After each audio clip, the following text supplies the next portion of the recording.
Good morning, all of you. So, in the previous class, we started, that means we were discussing about how to find the direction of induced EMF or induced current, right? And so that means we discussed some of the examples how to identify this direction of induced current with the help of this Lenz's law. And now in today's class, let us see few more examples based on that, and after that we will discuss about motional EMF then. And so now let us consider this is a conducting loop here. In this along this line, suppose now I am taking this line here. So along this line an electron is moving here. Suppose an electron is moving along this direction, say with a constant velocity v. Suppose this is A, B, C. So this conducting loop here. So this is a conducting loop. Means same the continuation of the yesterday class actually this is. That means we are discussing about the direction of induced current or induced EMF in different cases. So now in the previous class we already discussed some cases like when current carrying conductor is placed near a conducting loop and when the magnetic field is increasing or decreasing. So such a cases we discussed. And now let us consider a particle, a charged particle is moving, that too we are taking that as electron. So electron is moving along that line there, A, B, C, that B is considered to be the nearest point for that conducting loop. So just mention that you may describe that case as a charged, an electron is moving along a straight line nearby a conducting loop, So then we need to describe our how the induced direction will be there. So now can you think of what will be the direction of magnetic field produced by the charged particle there? So first think about that. So that means in this region, what is the magnetic field produced by this charged particle? So for that we know we need to apply the right hand thumb rule, right? So can you say with the help of this right hand thumb rule whether the magnetic field is inwards or outwards in this region? So this here the charged particle is electron. So charged particle is electron in the sense we need to take this current is, if electron is moving along the direction, then current will be opposite direction for the negative charged particles, right? So that means current thumb should be directed towards left and field lines are entering here. So this direction the magnetic field is there into the plane. The magnetic field produced by this electron is into the plane. Now when the electron is moving from A to B, next you need to think like whether the magnetic field magnitude of that magnetic field is increasing or decreasing. So when let us say electron is moving from A to B, whether the magnetic field is increasing or decreasing. So you can say that easily the magnetic field will increase, right? Because the particle is coming closer to that conducting loop. So when the particle is distance of the charged particle is less, then there the magnetic field will be maximum you will get. That means that that will be more magnetic field will be there. And so that the magnetic field when the particle is goes on moving from A to B, the magnetic field, the strength of the magnetic field is increasing here. The flux is there into the plane, and so that into the plane flux is increasing. Now according to our Lenz's law, the flux produced by this conducting loop should oppose that because the flux is increasing here.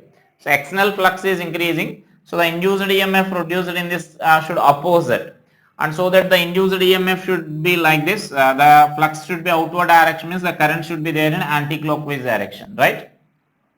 So now is that anti-clockwise direction remains constant when it moves, when the electron is moving from A to C till it crosses that point B. So that means now here it will be only this anti-clockwise direction when it is traveling from A to B. So first to mention about that. When electron is moving from A to B,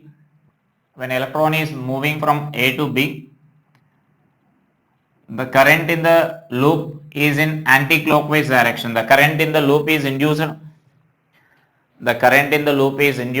anti-clockwise direction.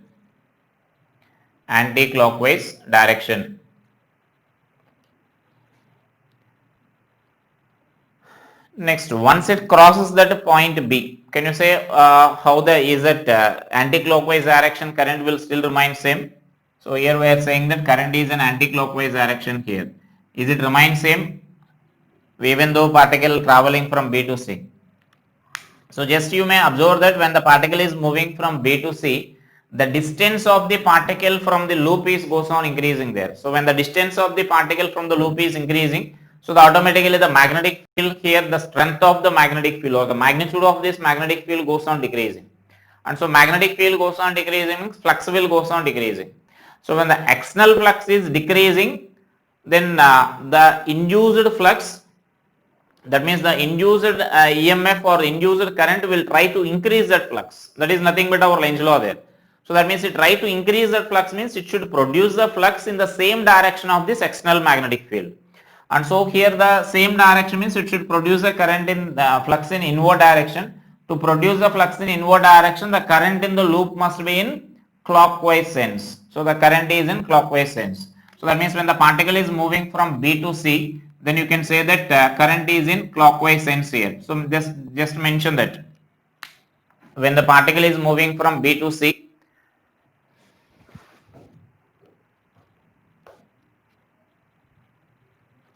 when the particle is moving from B to C, the flux is in, the induced current is in clockwise sense.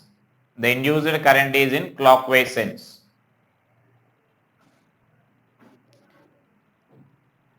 So that means at the instant, sometimes they may ask at the when the particle just reaches the point B, at that instant it will become zero. The induced current will become zero because before that we are saying it is an anti-clockwise direction. Just before reaching that B and just after reaching that B, it is in clockwise direction there. So at that instant exactly if you want to consider, then it will be zero.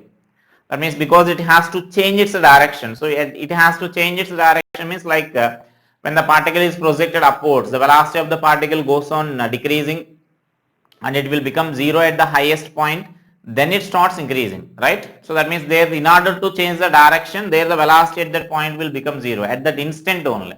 And similarly here when it is reaching that point B, it will be zero. Just before it is in anti-clockwise and just after it will be in clockwise. And so at that instant B, then it will be zero. So just you may mention that at the instant when the particle is at B, at the instant when the particle is at B, the induced current is zero. The induced current is zero. And next sometimes by giving some loops or some arrangement, they will ask the direction of this current. And so now let us write this one such a problem here. Suppose I am taking this conducting loop like this, and in this another wire AB is placed here. And let us say here the magnetic field is there into the plane. And so now this magnetic field is increasing in strength. So this magnetic field is increasing in strength. Right? So let us mention that. A conducting loop AB is placed in external magnetic field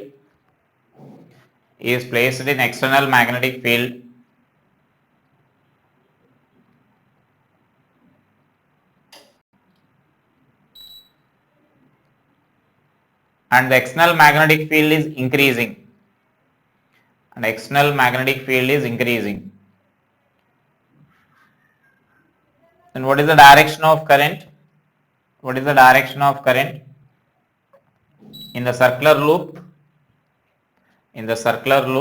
and in the conducting wire AB. This is AB is along the diameter here. AB is along the diameter. So now here what we are considering here is this magnetic field is increasing. The magnetic field is increasing in strength.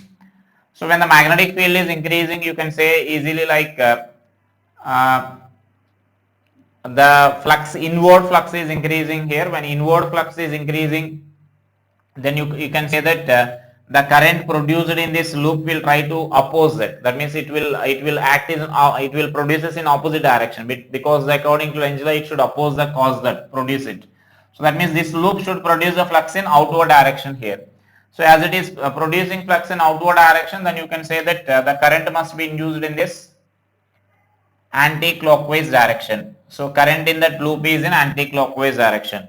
Now here actually our question is, that is in case of loop you can answer like that, but now we need to answer like in case of this AB wire here, in AB wire, can you say this direction of this current? What is the direction of current in the AB wire?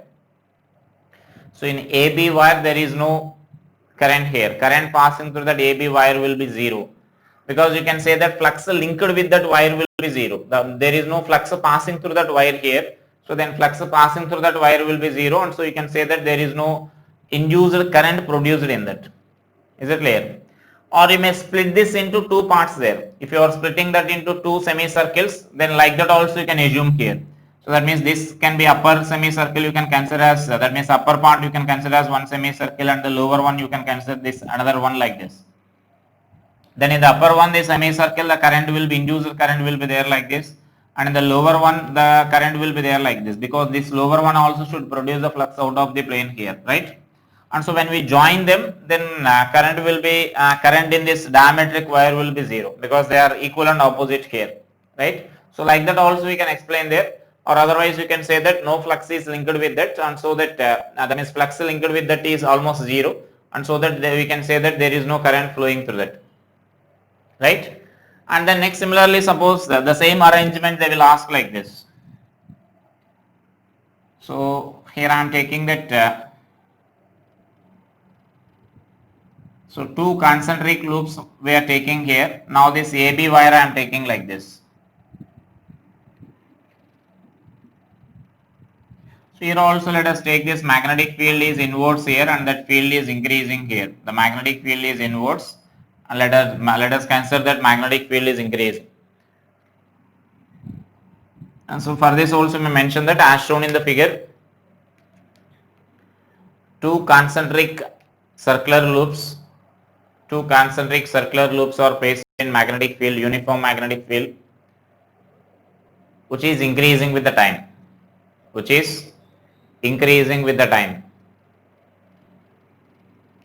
Then find direction of induced current,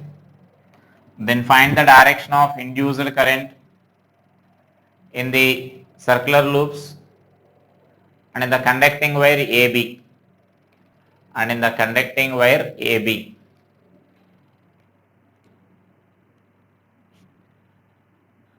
And so here also clearly you can say that the current in this, whenever that means current in this outer loop, for example, if you are taking inward flux, as we are taking this magnetic field is increasing here, so inward flux is increasing.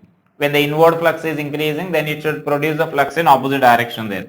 So that means now here this flux we can write this as that means the current in this must be there in anti-clockwise direction, and so that then it will be like it will produce the magnetic field is in outward direction. Let us take this current as I1 for example. Then here also the current is I2. In the inner loop also the current will be there in outward direction like this. And now the current in the wire AB, if you consider, the current in the wire AB will be 0, because once if you are taking the current in the AB, and so let us consider like if some current is passing in this direction here. For example, if you are taking like this, either current you may assume that current is flowing inwards, that means from outer loop to inner loop, or you may assume from it. So whatever the direction you may assume. If suppose current is flowing like this, entering like this, right? And so then if the current is entering like this, here two paths are available here, then current should divide it into two parts here. Some current should flow like this and some current should flow like this, right? And so then again those two currents are meeting here only. That means there is no any other path here. That means they are now flowing in the same loop in opposite direction, which is not possible, right? So if any other connection is there, then that current may come out of that loop there, and so that here such a possibility is not there here, and so that in this path that no current will flows here. So we can conclude that no current will flows in this wire AB. And but whereas in the same arrangement, suppose if I do the small modification, just you may mention now, final conclusion is current in both the loops will be in anti-clockwise direction only, but no current is there in this conducting wire AB. Now suppose in the same figure I am doing a small modification here. Now I am taking that as like this. So let us take this is one loop here. Now here I am taking this outer loop connection like this, right? So now let us take the connection like this. And so now again same direction of the magnetic field, let us consider the same. Magnetic field is inwards and now the magnetic field is increasing here. The magnetic field is increasing. Just mention that magnetic flux is external magnetic field inwards and its strength is increasing. Magnetic field strength is increasing. Then again the direction of this magnetic field we need to find. Direction of the inducer current. So whenever such a two loops are joined like this, you need to first decide the direction of current in the loop having the larger area. The loop having the larger area, in that more EMF will be produced, and so that will dominate the EMF produced in the smaller loop. So smaller loop some EMF will be produced and larger loop some EMF will be produced. But EMF produced in the loop having larger area will be larger in magnitude, because we know that it is induced EMF is directly proportional to rate of change of flux, and for both of them the B variation is same, magnetic field variation is same, but area will be different, and so automatically then a loop having larger area, more EMF will be there, because E is proportional to area. Induced EMF is proportional to area when both are subjected to the same magnetic field, variation of the magnetic field. And so whenever such a two loops are there, then you need to decide the current in the larger loop. So now the current in the larger loop, let us decide here. So because of the same reason, inward flux is increasing here. When inward flux is increasing, then it should produce a flux to oppose that. So that means then it should produce a flux opposite to that. And so now current in this larger loop will be there in anti-clockwise direction. Right? Current in this larger loop is in anti-clockwise direction. And so now here there is some path is available here, so that current may enter into this smaller loop and they come out of the smaller loop, right? So that means that is the difference between these two, what I am saying in the previously. So here current may enter from one loop to another loop, but there is no path for this again come back here, because you know in case of current will flow only in the closed circuits. If positive and negative terminals of the battery are connected together, then only current will flow. Just if you are taking the two wires, two separate wires, and if you are joining the positive and negative terminals of the cell, just if you are connecting these positive and negative terminals of the cell by using these two conducting wires here, then even though battery is there, then no current will flows, right? So if you are arranging a path here, closed loop is, if you are arranging, then some current will flow here. Then here also same, right? And so now this current, let us observe the direction here. This current is flowing like this. And so now this current will enter here. It is entering the smaller loop here. And so now the smaller loop, the current is flowing like this in clockwise sense. So now in this case, in such a cases where there is a path for the closed entire circuit, both the combination of inner and outer circuits, the magnet induced current direction, first you need to decide in the larger loop. So then automatically the current direction in the smaller loop you will get in opposite direction there, if the situation is like this, when the same current is flowing in inner and outer loops or the larger and smaller loops. Is it clear? And so now here this current in the outer one is anti-clockwise direction for this case when the B is inwards and when it is increasing, but the current in this inner loop is in clockwise direction. And there is current in this conducting wires here, like suppose if I consider like AB and CD, then in AB current is flowing from A to B and in CD it is flowing from C to D, right? Now the same diagram they may give like this. The same diagram, one loop is placed like this and other loop will be placed like this.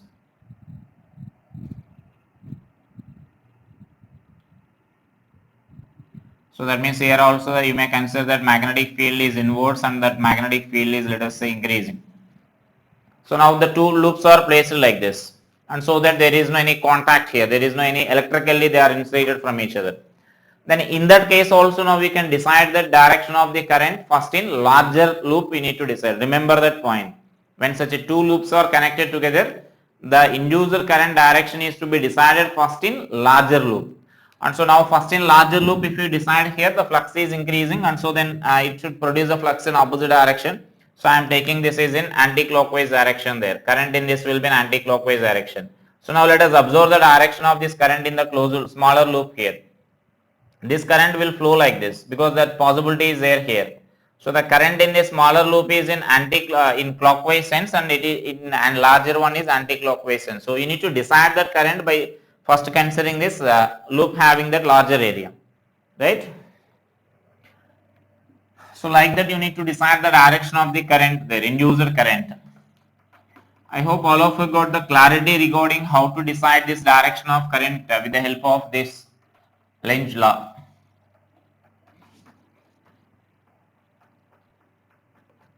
And next let us write this one more theoretical questions are there, few more theoretical questions especially regarding this bar magnet on the ring. And so first let us write this.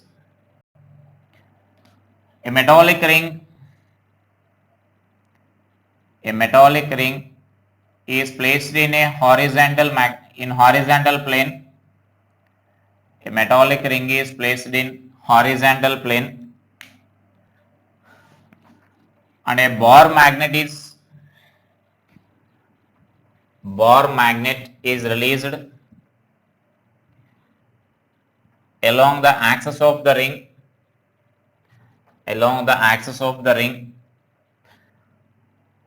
from above the ring.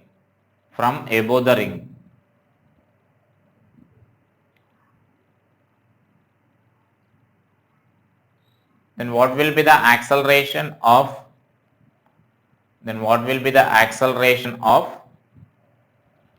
magnet? That means just they will ask like whether it is greater than this acceleration due to gravity, less than acceleration due to gravity, or equal to acceleration due to gravity, and mention that. Answer the same question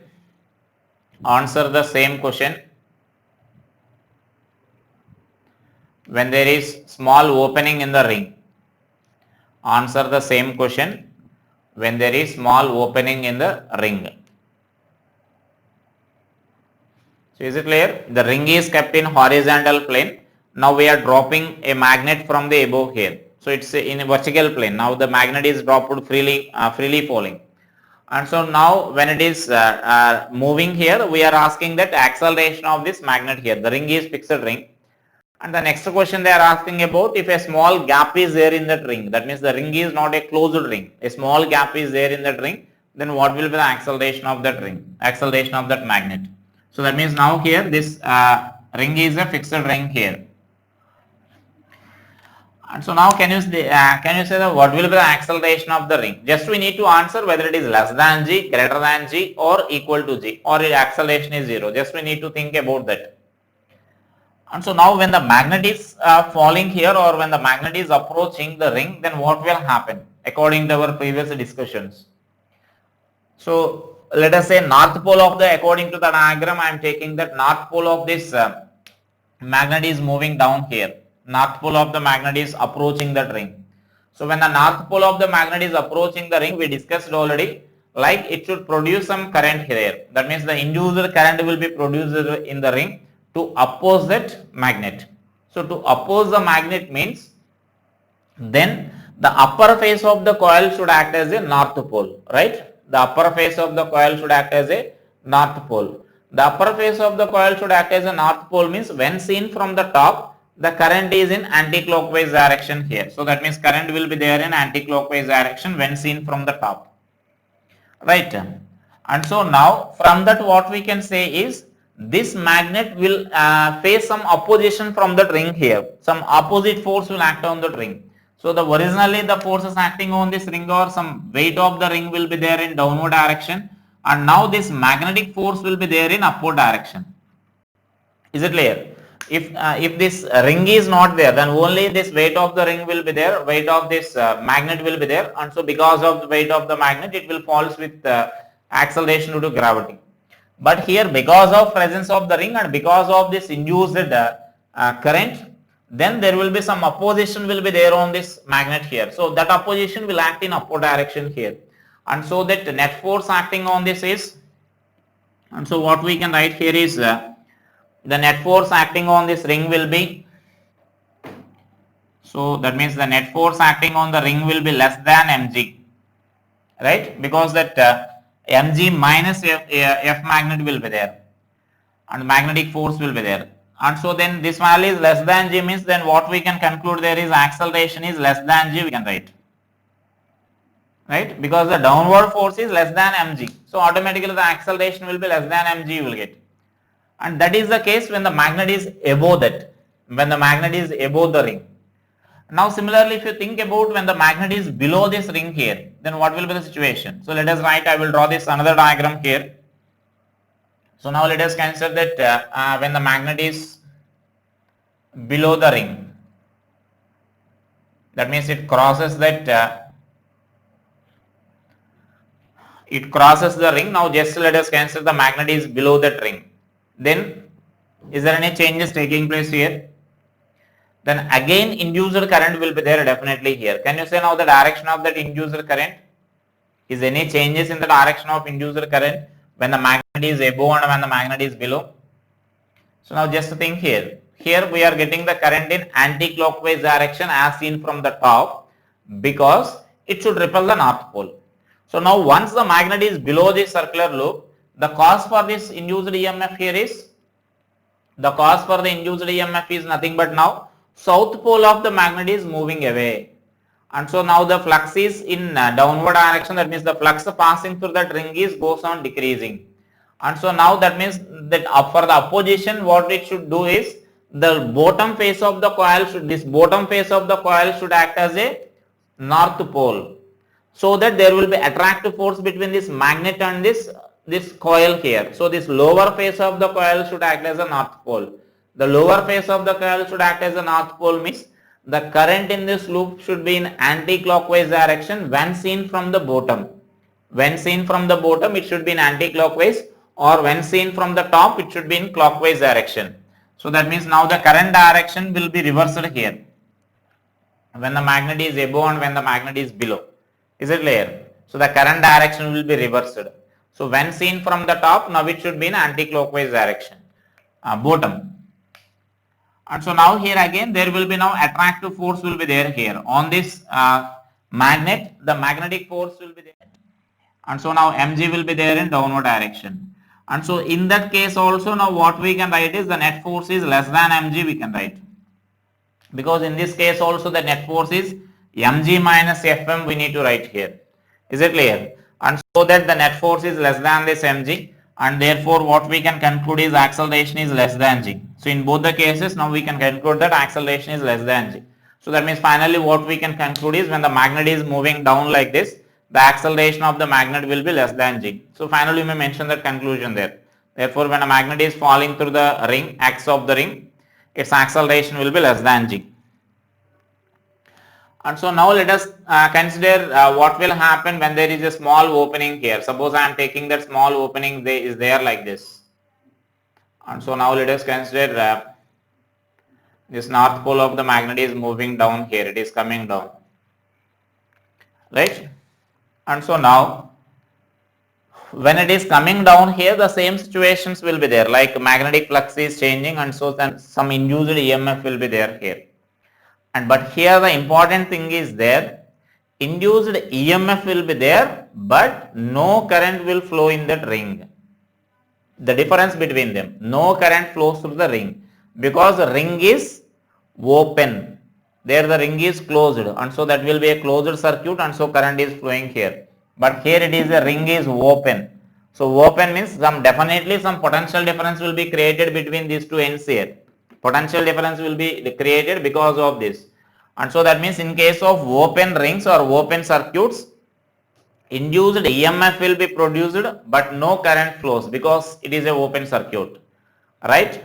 And so when no current is flowing to that ring or no induced current is produced in that ring, only EMF is created but no induced current is there.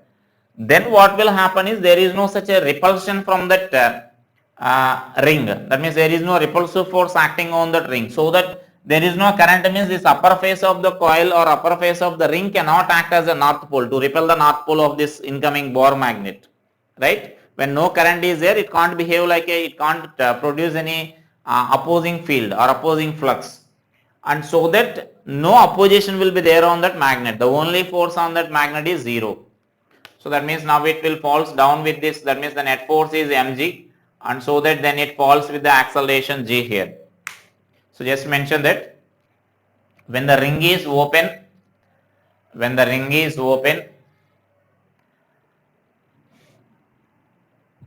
the induced EMF will be produced in the ring.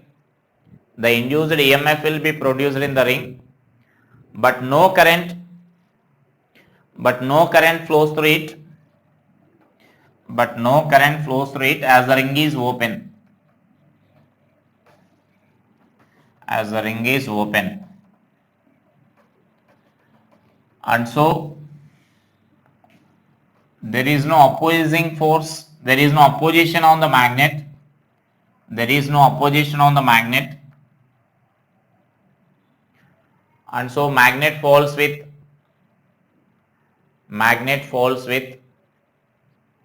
acceleration due to gravity. Magnet falls with acceleration g. Magnet falls with acceleration g.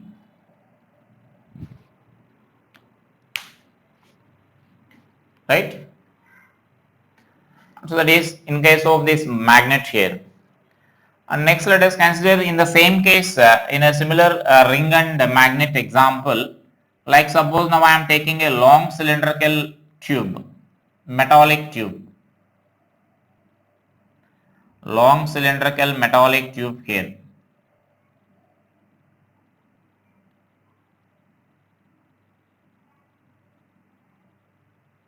So now the magnet is dropped along the axis of this tube, and the length of the tube is assumed to be sufficient length of this cylindrical tube is there. So just mention that now that point.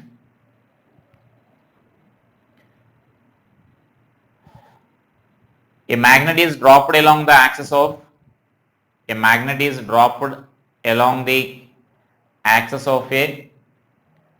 long cylindrical metallic tube. Long cylindrical metallic tube. And so here also just we need to answer about how the acceleration of the magnet changes. So just mention that discuss about the acceleration of the Bohr magnet.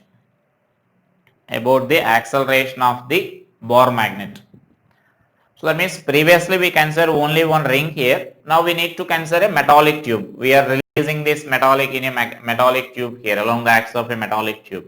Now can you say how the acceleration of this magnet changes now? Can you decide? Can you think how the acceleration of the magnet is changing? So now initially simply now the simple thing what I can say here is you can consider it as a different ring elements you can consider here simply.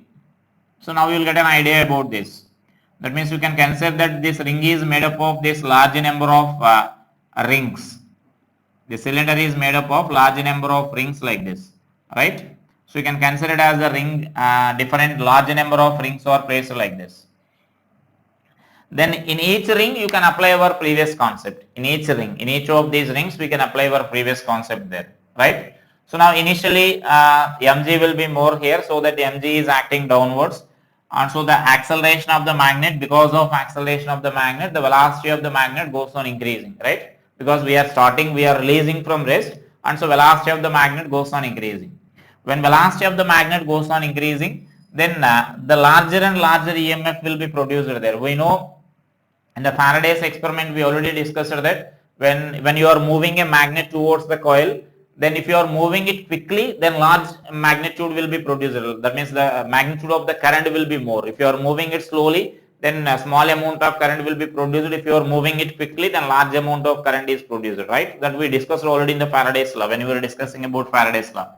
And so what we can write here is, when the magnet is coming here, when the induced induced current produced in this ring element is less than that of induced EMF, induced current produced in the next element there.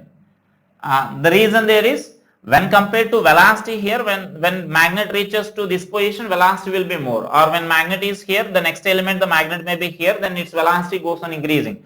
Once the magnet is moving down here, its velocity goes on increasing, because still it is having some downward, net force is in downward direction only, right? So previously what we mentioned there is, acceleration is there, but it is less than g, just we mentioned. So still it is having acceleration, means velocity of that magnet goes on increasing initially. And so now the velocity of the magnet goes on increasing. When velocity of the magnet is increasing, then automatically more and more induced current will be produced in these elements here. When the magnet is approaching closure, then automatically the strength of this current, induced current, will increase. And so thereby this opposing force also will increase here. Mg is downwards and the magnetic force is in upward direction here.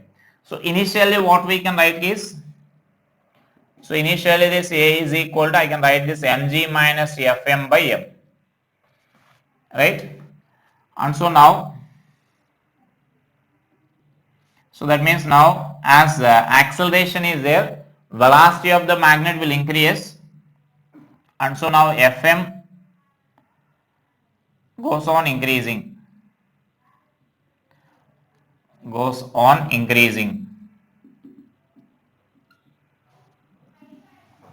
until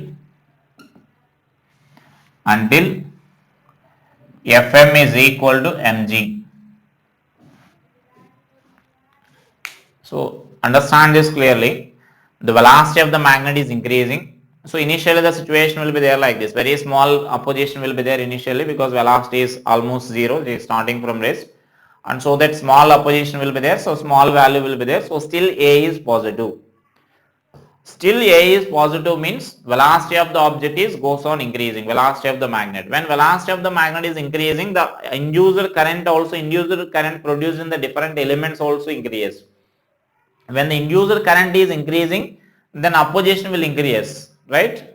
So this opposition magnetic force will increase. That means the upward force will increase. The upward force will goes on increasing until this magnetic force is Fm, means magnetic force. So magnetic force is equal to weight. So once the magnetic force is equal to weight, and so that therefore this acceleration will become zero. So once that acceleration will become zero, I can say that velocity of the object becomes constant. So once the velocity of the magnet or velocity of that magnet remains constant, then the induced current also will remain constant, and so this Fm value doesn't change beyond this because velocity remains constant. When velocity remains constant, that magnetic force also remains constant, which is equal to mg. So it will remain constant there. So the magnet falls with the constant velocity. That constant velocity is nothing but we call terminal velocity, which we discussed already in viscosity topic. When an object is released in a viscous fluid, so initially velocity of the object goes on increasing. So after certain time the velocity will become constant. So that constant velocity is nothing but we call terminal velocity. So now here also if the we are already considered that length of the tube is sufficient, and so that the finally it falls with the terminal velocity. So just mention that we already just they are asking about the discussion there. So we may mention like initially magnet falls with acceleration. Initially magnet falls with some acceleration less than g.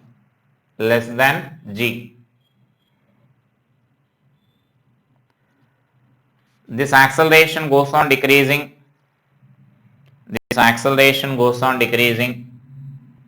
And it becomes zero. At some instant.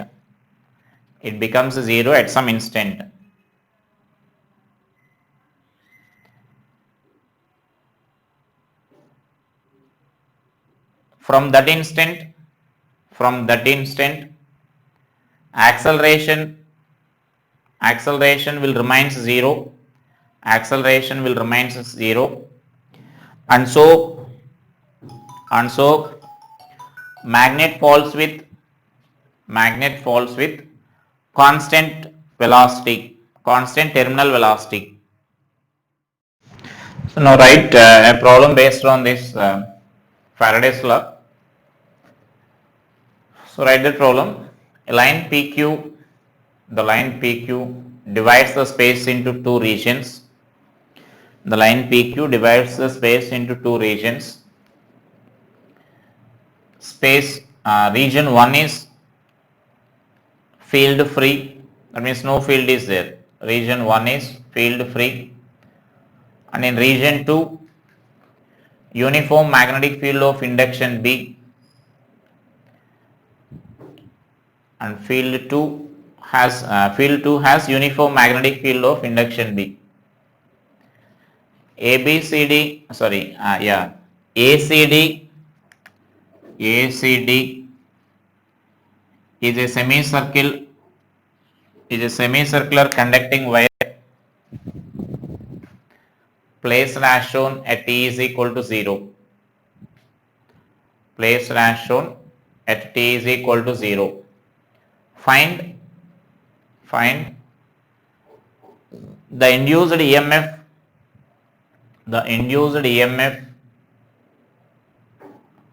produced in the semicircle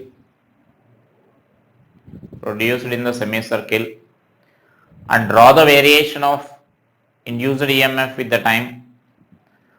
Draw the variation of induced EMF with the time.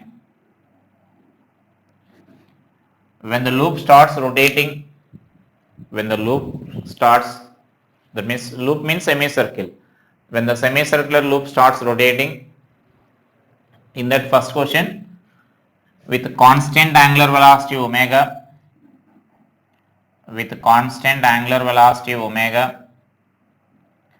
and the second condition with constant angular acceleration alpha. So that means in both the cases we need to find the induced EMF and then we need to answer, that means we need to draw the variation of this magnetic induced EMF with the time. So that means this is the initially at t is equal to 0, the loop is in this position. Now at this instant, now it starts moving here, or it starts rotating about this point over here. Now with the constant angular velocity omega. So with the constant angular velocity omega means then you can consider like first I am drawing that at a small time interval t, suppose let us consider it is entering this plane here. Suppose I am taking this angular displacement is theta, I am taking here. So the angular displacement is theta.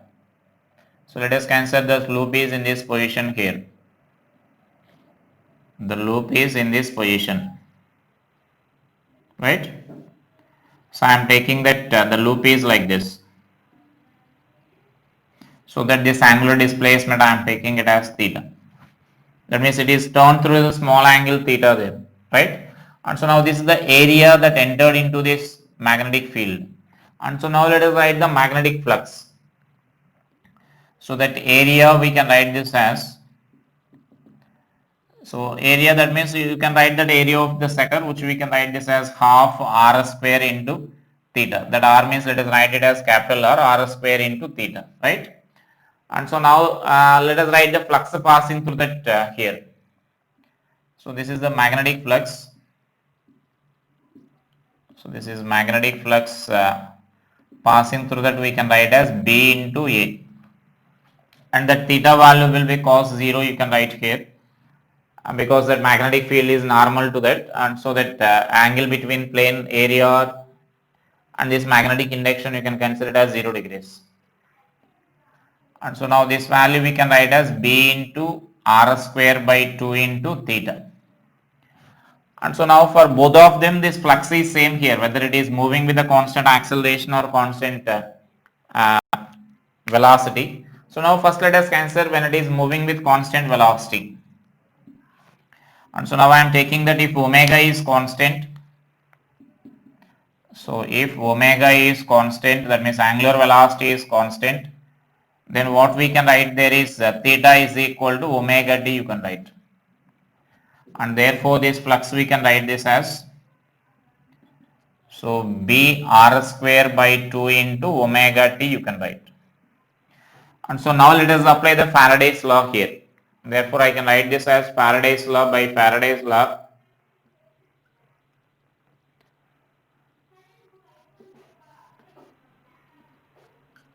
So what we can write is induced EMF is equal to, this is induced EMF V is equal to minus d phi by dt. And therefore you can write this expression as E is equal to minus d phi by dt, means then these are B and omega, or you can substitute that expression there. So this is B r square omega t by 2. And you can write the constants outside and you can find this, then this value is like minus b r square omega by 2, right? And so now its magnitude is a constant value here. The induced EMF produced in that loop is a constant value. And so therefore you can write this expression as A is equal to minus B R square omega square by 2. And so which is a constant value. That means you can observe that it doesn't change with the time here. Whether the small area is entered or it is half area is entered into this, the induced EMF will remain constant only, right? Until it completely enters into this magnetic field. Once it is completing, once it is starts coming out of this magnetic field here, then the direction of induced current will reverses, or then a direction of that induced EMF will reverses there. Like simply what I can say here is, when it is entering, the flux passing is increasing here. That means flux passing through that loop is increasing, right? And whereas when it is coming out here, then flux passing through that is decreasing there, right? And so that what I can write here is, so like when it is coming out means then loop is here already. So half of this loop is entered here. Now suppose it starts coming out like this. So it is starts coming out like this here further from this instant to instant. And so now here the flux is goes on decreasing because the area goes on decreasing. Once it completely turns, half revolution is completed, then maximum flux you will get. Until that instant, flux goes on increasing on. From that instant to if it starts coming out like this, then area inside the magnetic field goes on decreasing. When area inside the magnetic field is magnetic field is decreasing, automatically flux also decreases. So when the flux is decreasing, then induced current, or sorry, induced EMF will reverse its direction there. And so then variation, if you want to represent here, we can represent graphically like this. Its variation can be represented graphically like this here. So this is our B, let us consider, and B versus T I am taking here. So B versus T. So then initially we may represent this magnetic field like this. So this is our induced EMF here. Then at the time t by 2, the EMF will reverse here. That means the EMF initially for taking negative, then after that it will become positive. Then it will become negative like this. Once it completes a half revolution, then it will EMF sign will be reversed there. The EMF sign will be reversed, but the magnitude of EMF will remain constant. So that means after every time interval t by 2, then it will changes. That means this is t by 2 means the next you will get it as t by 2, t, 3t by 2 like that. Is it clear? So the induced EMF you can write this expression as this value as minus b r square omega by 2. And similarly this value is plus b r square omega by 2. So that will be the induced EMF there. So that will be the variation of induced EMF in that case. Now similarly if you are taking the next case here, next case means when alpha is constant. When alpha is constant, then here simply this value we can't write here. We need to change this expression here, and correspondingly this expression also changes and this graph also changes there, right? And so now let us write that case now. So now I am taking that case here. So then this expression now I can write this as if alpha is constant. Now this is the second condition I am taking here. So if alpha is constant, alpha means angular acceleration. If alpha is constant, then therefore this theta is equal to what we can write is half alpha theta square t square you can write. This is similar to that of S is equal to ut plus half at square equation. Just we are applying such a similar equation in circular motion. So then half alpha t square you will get. And therefore from this flux you can write this as b r square by 2 into, now this theta value just I am writing as half alpha t square. And therefore this magnetic flux will be equal to b alpha into r square into t square by 4 you will get, right? And so now let us differentiate this expression here. So let us differentiate this expression. So now I will do the changes here.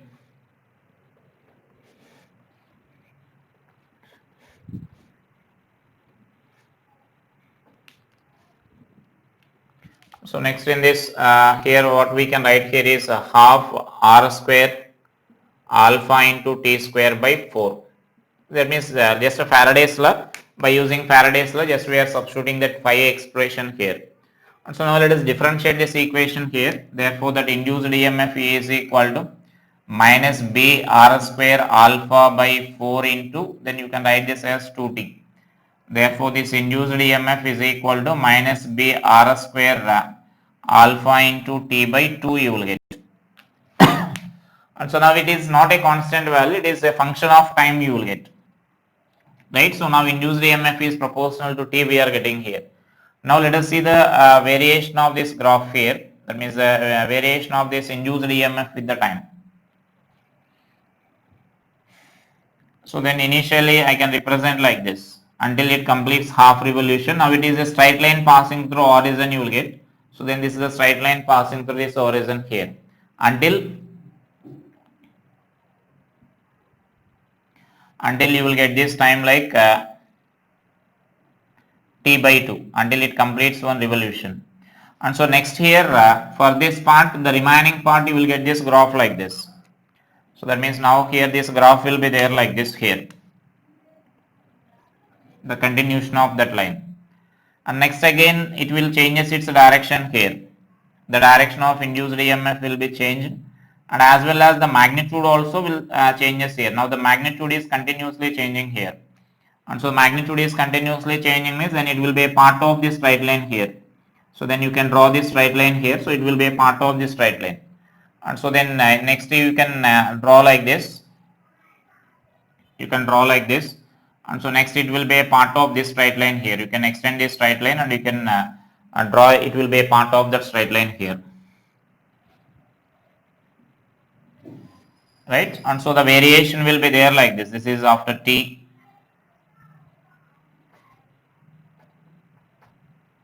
So after t you can't write, just that when it completes one revolution you can write, because it doesn't complete revolution after regular time intervals. The time goes on changing there.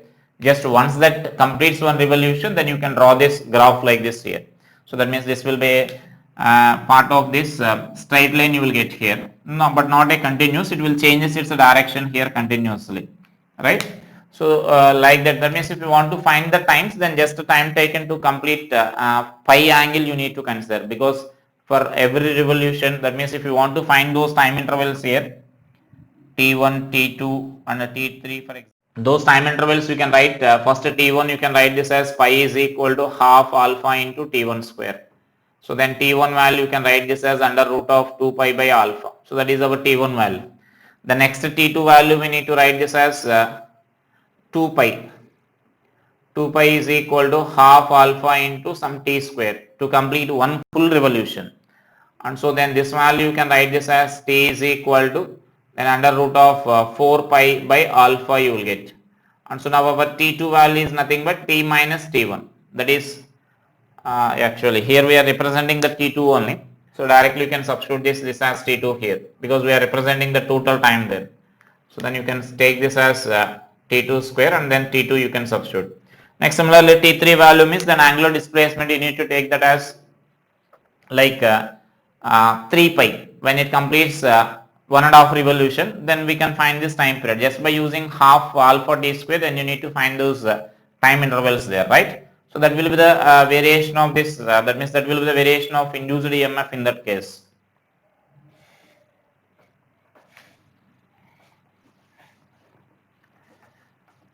Next there will be some problem like as we discussed in the two loop, one larger loop and one smaller loop is considered. Then we can write such a problem there, like suppose here I am taking this two loops like this. So here I am taking that as a two loop. So let's write this next problem here. One is a square loop of side A and the other is also having some square loop of side B having some smaller area. So then this loop you can write this as suppose this continuation is there like this, and here I am taking this loop like this. So now it is having some smaller area here. Just let us consider this area like this. And so now this is this side is A. It's a square loop of side A, and now this is square loop of side B. Now it is present in a magnetic field which is acting into the plane, and suppose I am taking this B is equal to some B naught into sine omega t I am taking here. The magnetic field is varying according to this equation. So just write that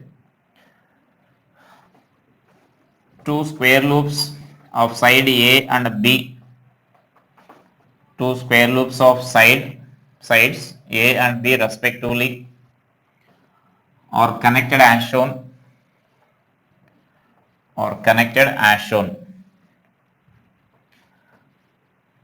If the magnetic field perpendicular to these planes, magnetic field perpendicular to these squares varies with the time as B is equal to B naught sine omega t, B is equal to B naught sine omega t. Then find the induced current produced in this. Then find the induced current produced in the system. Induced current produced in the system. The resistance rho is the resistance per unit length of the wire. Rho is the resistance per unit length of the wire. Right? And so that means magnetic field is there, that magnetic field is increasing here. So we know that we discussed now already in case of circular loop, I explained there when we were discussing about the direction.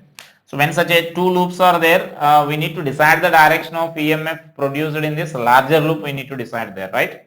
So for example, if the magnetic field is increasing, then this is continuously varying here, it decreases and reverses direction. And their question also mentioned that find the amplitude of the current. So just I mentioned it as a current there, just add that word, find the amplitude of the current. Amplitude of the current means, maximum current you need to find here, right? So the maximum current you need to find in this question. And so the here actually field is changing. So let us forget about that. Just I am deciding about the directions there. If field is into the plane, for example, it starts increasing.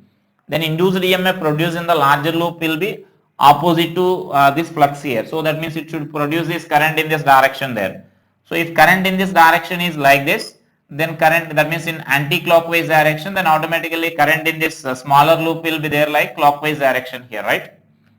And so from that what we can conclude is the induced EMF in this loop and induced EMF in this loop will be opposite each other. So this will produce the induced EMF in one direction which opposes this one, and whereas this induced EMF will supports this external field here. So they are opposite each other. So you may calculate the induced EMFs individually, and then from that you can find this maximum EMF, or that means net EMF you can find here. So induced EMF in the larger loop first I am finding here. Suppose I am taking this as a first loop and this is a second loop here. So therefore induced EMF in loop 1. So therefore this E1 is equal to, what we can write is minus d phi by dt into, so you may write this magnitude here so that I am not taking that sign consideration. So then this is d phi by d by dt of b naught into sine omega t into a square. It means into area we need to write, area of that square is a square we can write, first loop. And therefore this E1 magnitude is b naught into a square into omega into cos omega t you can write. That is our induced EMF. So next let us write the induced EMF in the second loop. Induced EMF in loop 2. So induced EMF in the loop 2 is nothing but again the same, just that area will differs there. So then d by dt of b naught into sine omega t into b square, and therefore this E2 value is b naught into b square into omega into cos omega t you can write. Therefore net EMF is equal to E1 minus E2. So larger minus smaller, so larger means automatically this larger area, and so this value we can write this as B naught into omega into cos omega t you can take out. So a square minus b square you will get, right? And then next current. So before writing the current, let us write the net resistance here. So the net resistance you can write this as,